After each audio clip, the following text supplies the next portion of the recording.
Thank you, my friend. Thank you. Yeah. And we're going to do some tapping. We're going to get right into it. And there's people watching this video who have never seen tapping before. So really? Say, what Well, are these kooks doing here? I'm a big fan. I'm really a big believer. And I must say, and I asked, because I had to be, we were together down in Melbourne, Australia, and I was giving a talk, and you were to follow me. Yeah. And the pain was so excruciating in my neck and in my back that I, for the first time in 40 years, I had to be taken off the stage. And you went right out there and did a whole tapping thing with a couple of thousand people. Yeah. And you basically tapped for me for the whole room. And 30 minutes later or an hour later, you did about an hour. Yeah. I was back out on stage. I wasn't able to stand, but I was able to sit and go through it. And then for the two weeks or so we were together in Australia, we did tapping every single day. Yeah. So yeah. There's so much I want to talk to you about.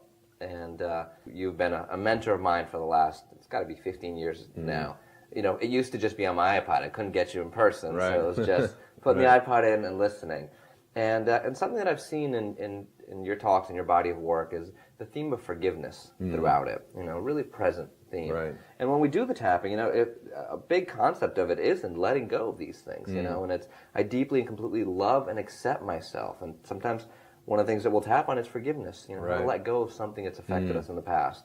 So talk to me about forgiveness. What has it meant in your life, and how has that concept played such a big part of your life?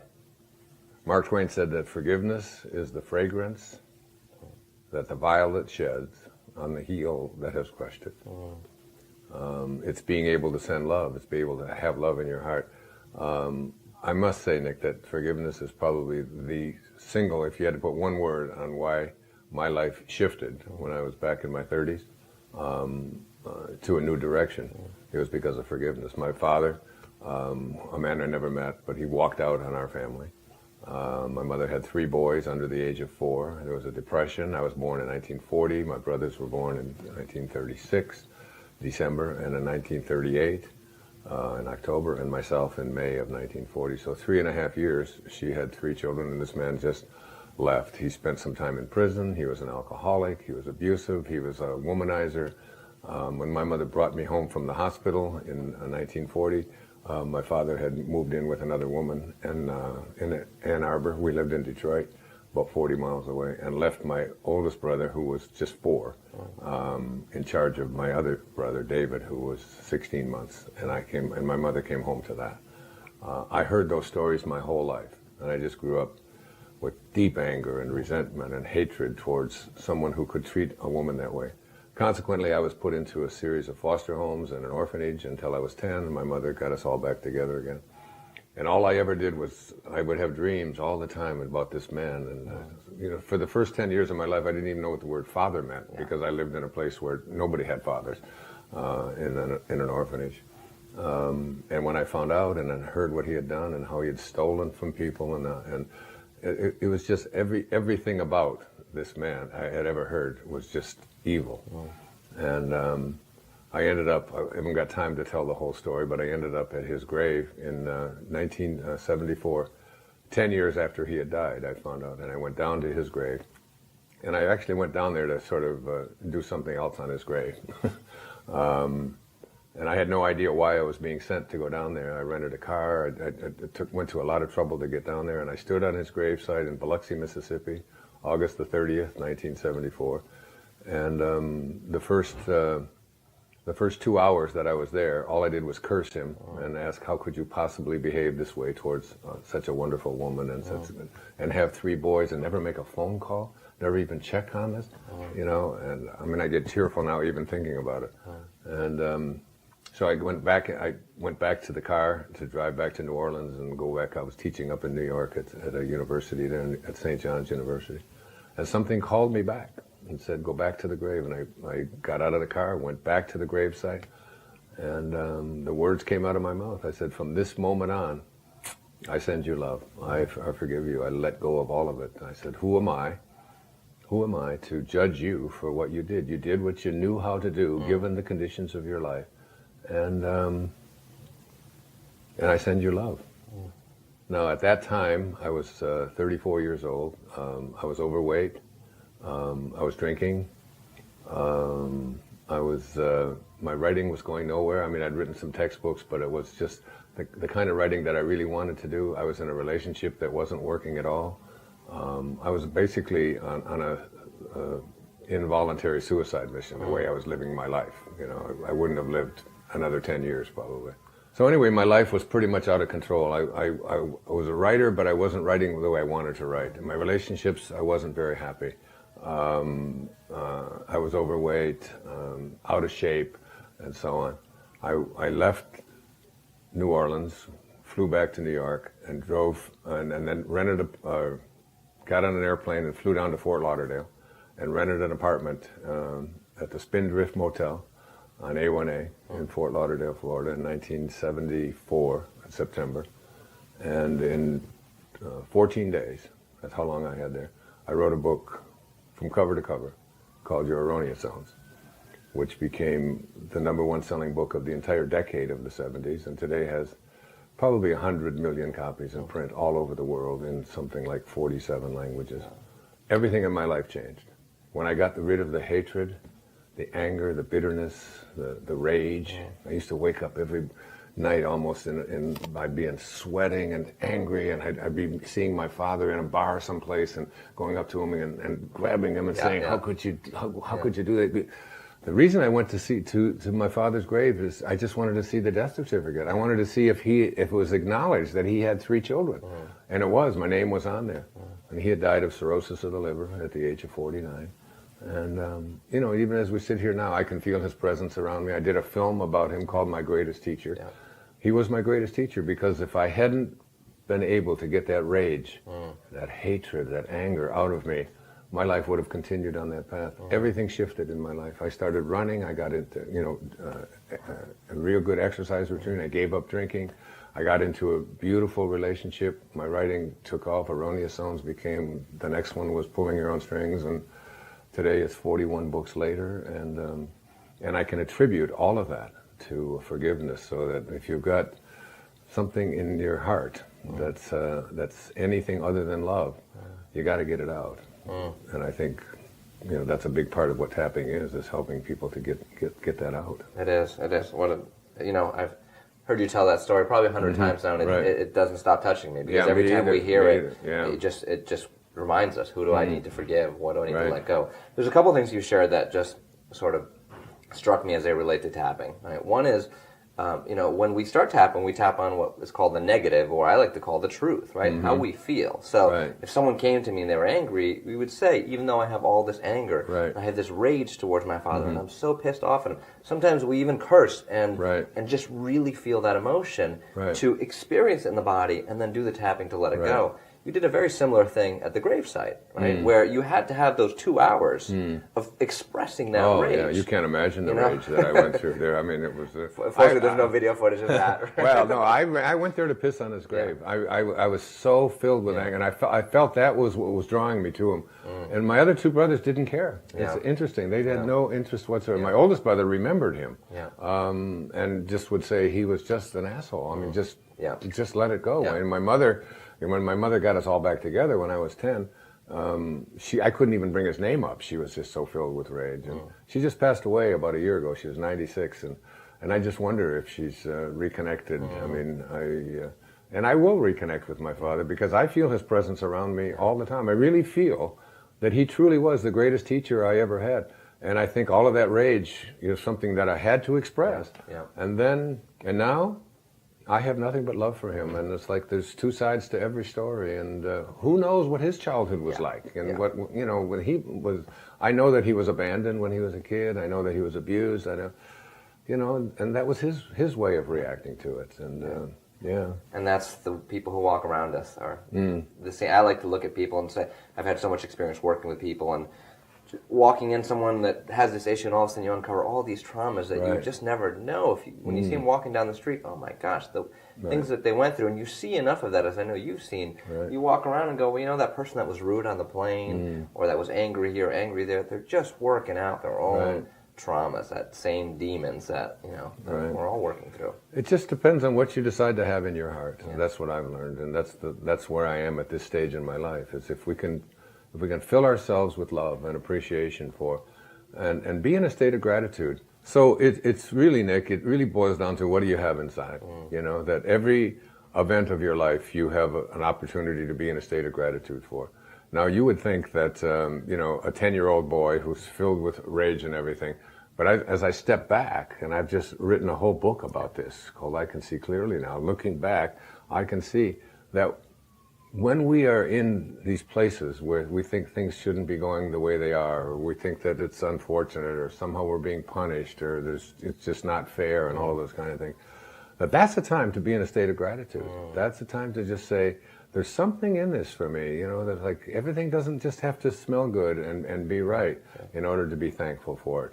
You can be thankful for those, you know, all of those experiences. And so many of the experiences that I've had in my life, while I was going through them, I was unhappy about them. I could step back and look at them from the perspective of today, and I couldn't have got to where, I could never have got, I wouldn't be doing this interview if I hadn't had that experience with my father. And who's to say, seriously, in a universe that has no beginning and no end, that's infinite, so we have an infinite number of times to go through this life experience, who's to say that my father's whole life purpose wasn't to come in, behave the way that he did in order to teach his youngest son how to forgive, and that he could teach millions of other people to do the same.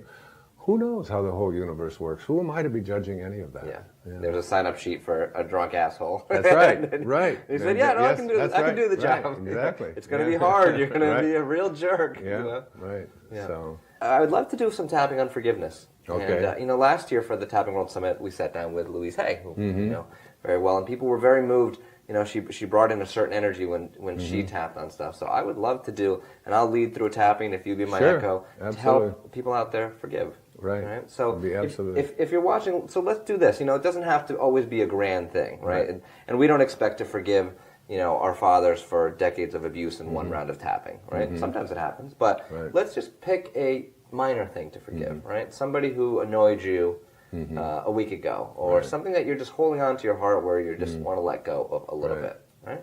So everyone out there watching, just pick something that you want to let go of. Pick something that happened recently. Pick someone you have anger towards. Pick someone you go, you know what, I want to experience a little forgiveness in my heart. And really feel that. You know, I think that one of the great things about tapping is really going to that feeling, you know, feeling the anger and going, where is it? Where do I have it in my body? What is it that I'm holding on to? And we'll do tapping together. Okay? So tapping the side of the hand. Even though I have all this anger in my heart. Even though I have all this anger in my heart. I deeply and completely love and accept myself. I deeply and completely love and accept myself. Even though it's so hard to forgive this person. Even though it's so hard to forgive this person. I choose to let go now. I choose to let go now. Even though I've been holding on to so much anger. Even though I've been holding on to so much anger. I choose to release it now. I choose to release it now. Eyebrow. This anger. This anger. Side of the eye. Towards this person. Towards this person. Under the eye. Or this thing that happened. Or this thing that happened. Under the nose. It's so hard to let it go. It's so hard to let it go. Under the mouth. Because I feel that I was right. Because I feel that I was right. Collarbone. And I don't want to forgive them. And I don't want to forgive them. Under the arm. Because I don't want to condone this behavior. Because I don't want to condone this behavior. Top of the head. But it's time to release this anger. But it's time to release this anger. Eyebrow. It's time to let go. It's time to let go. Side of the eye. Even just a little bit. Even just a little bit. Under the eye. Releasing this anger. Releasing this anger. Under the nose. Releasing this pain. Releasing this pain. Under the mouth. From every cell in my body. From every cell in my body. Collarbone. Letting go. Letting go. Under the arm. Letting it all go. Letting it all go. Top of the head. Right now. Right now. Deep breath.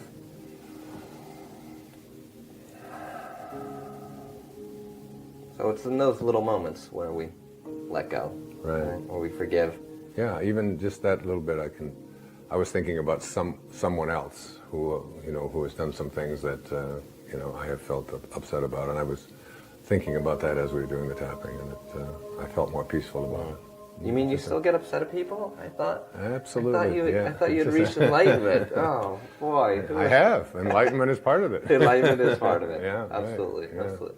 I want to talk about the physical body, and I think one of the big breakthroughs in tapping is that we're not just having these experiences in our head, right? We're thinking about them, but we're also activating this somatic body response, right? We're calming the amygdala. We're having that relaxation response from doing the tapping while focusing on our challenge. And I know in your life, you mentioned before, your physical body has been a big part of it, from where you turned it around at 34 and started exercise.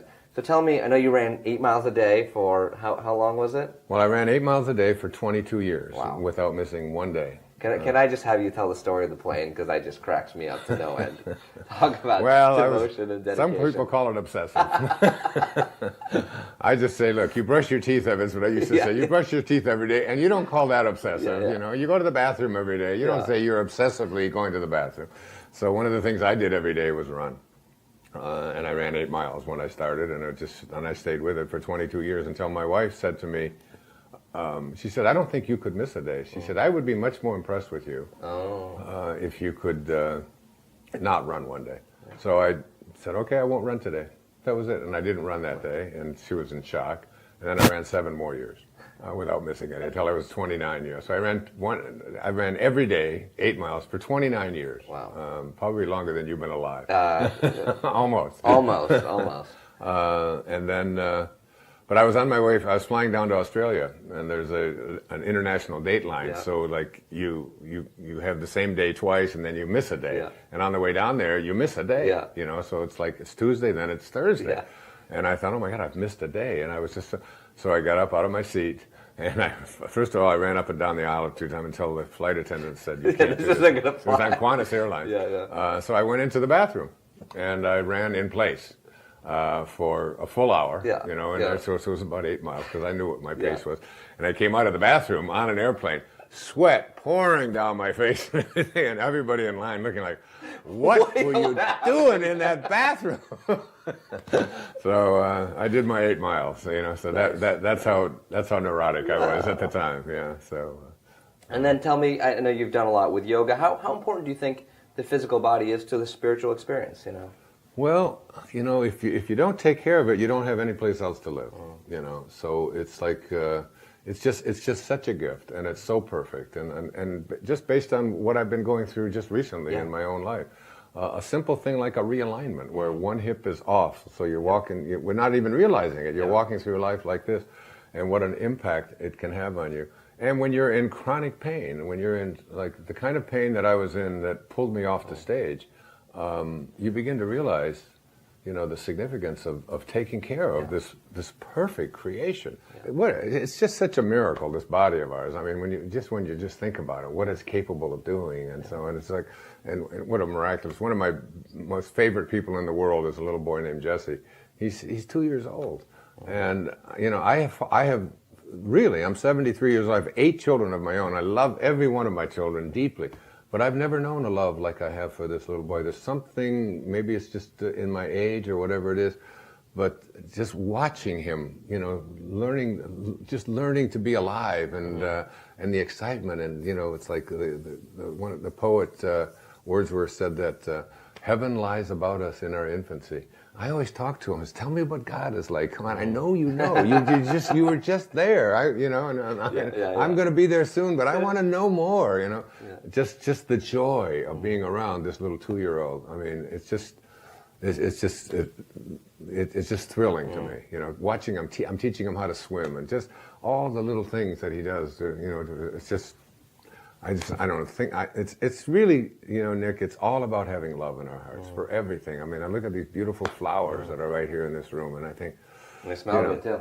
Yeah, and it's like, you know, in the movie Oh God, remember with George Burns? Yeah, George Burns, absolutely. There's a line in there, he said something about, you know, to make a flower, you know, from scratch. He said, now you understand, you know, what God is really like. You know, try to make one of those beautiful flowers there from scratch. Just go out and just make one. Impossible, you know. So, you know, the basic tapping, what we start with is, even though you fill in the blank on the problem, I deeply and completely love and accept myself. And I think that concept of self-love is so primal to healing. Like, you know, we tend to we want to push away. We want to reject the parts of ourselves that are in pain, that are angry. So tell me about self-acceptance. What does it mean to you? Why do you think that's so important?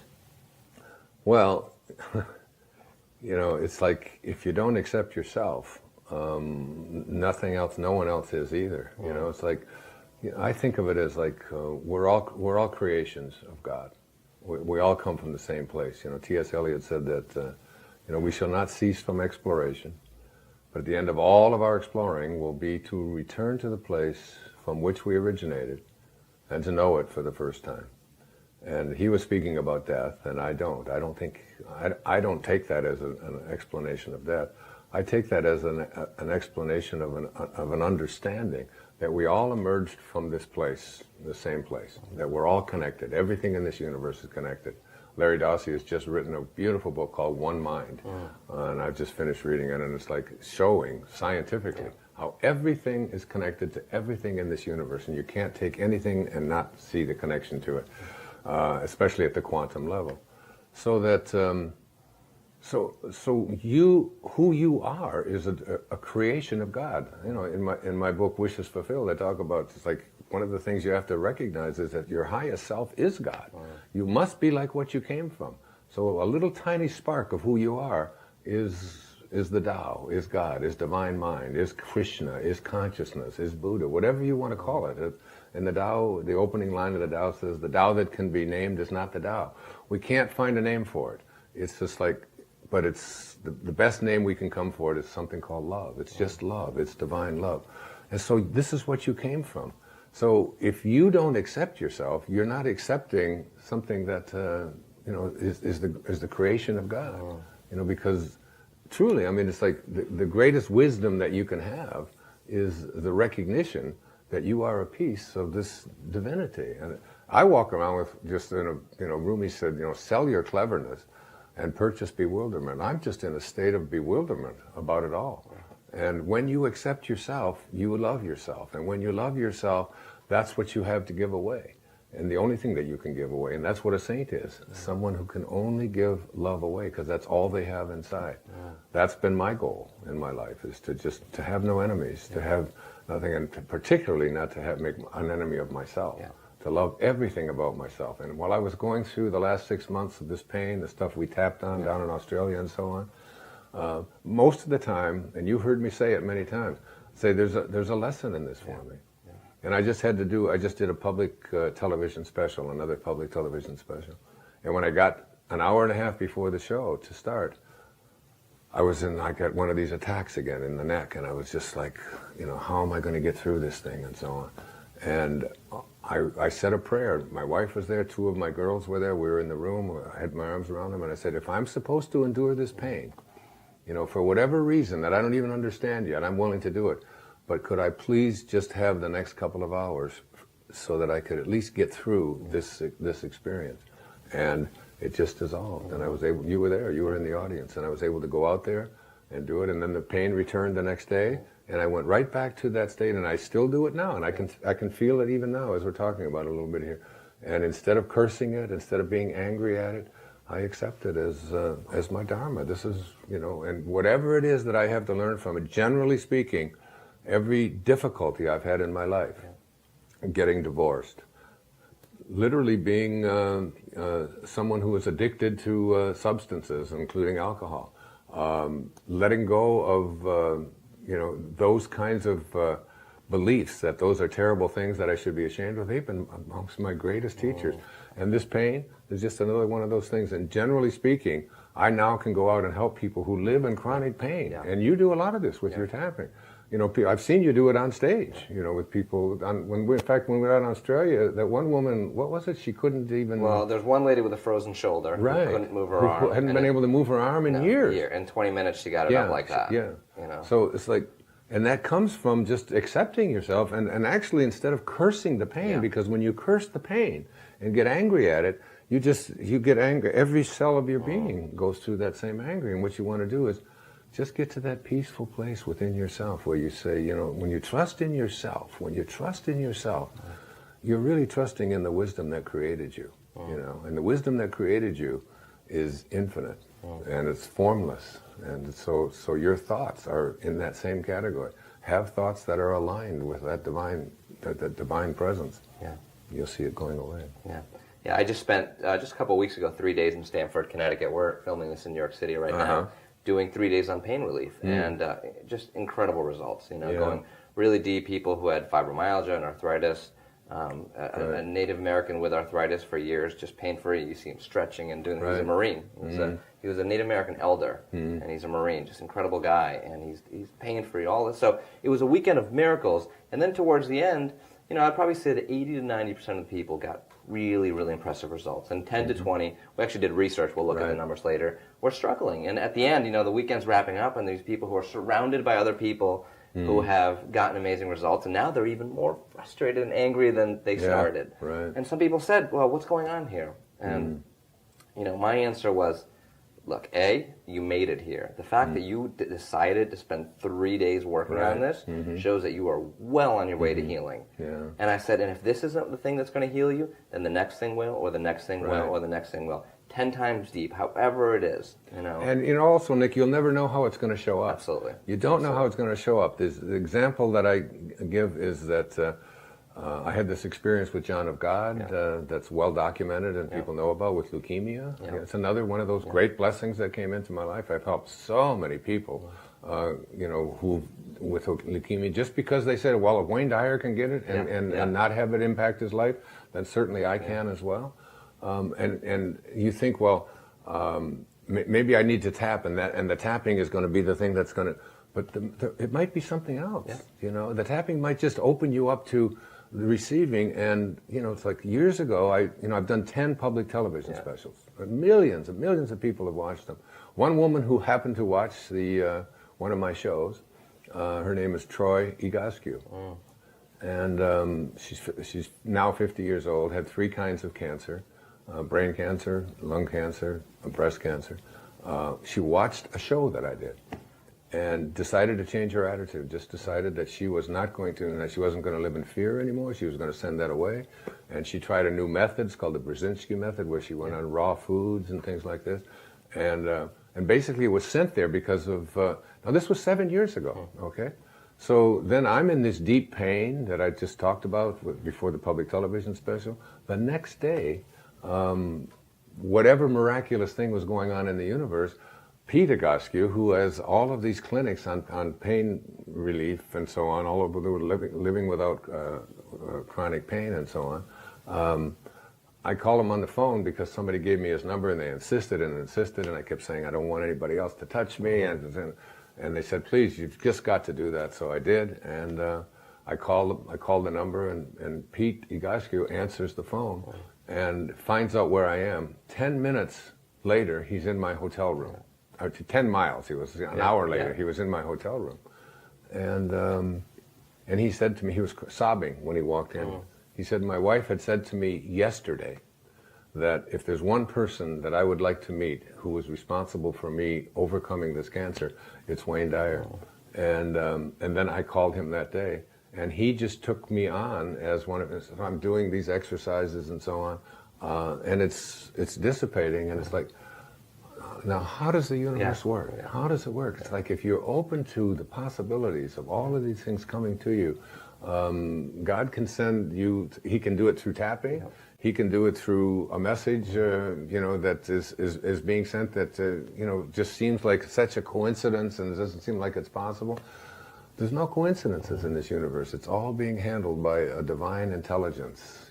That's a part that each and every one of us are a part of, and there's so many ways for it to come to you, but you got to be open to it. And the 20% of people that you were talking about at the end probably had a closed mind about it, and wouldn't allow themselves to experience it. Yeah. And one even admitted it at the end. The other thing from a couple of them I heard several days later, now I'm getting the results. Yeah. Now I'm back and things are happening. Right. They're shifting in a huge way that I didn't realize. Because there's no time. That's another one of the great illusions that we live under, is that time is something that's measured by what's on our watch.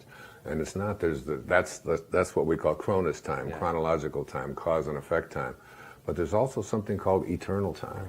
And eternal time is where you recognize that all of this is taken care of. My teacher, I was going to become a Jungian analyst, Carl Jung, said, at the same moment that you're a protagonist in your own life and you're making choices, At that very same moment, he said, you're also an extra in a much larger drama. But within that eternal time, there are choices that you can make. And when you do, you start aligning yourself with this divine intelligence that takes care of everything. Every breath that you take, every hair that grows on your body, everything that takes place in your life is taken care of by an invisible intelligence. They call it the Tao. Lao Tzu said that, he said, the Tao does nothing, but it leaves nothing undone. And all of you are not doing anything. You're just being done.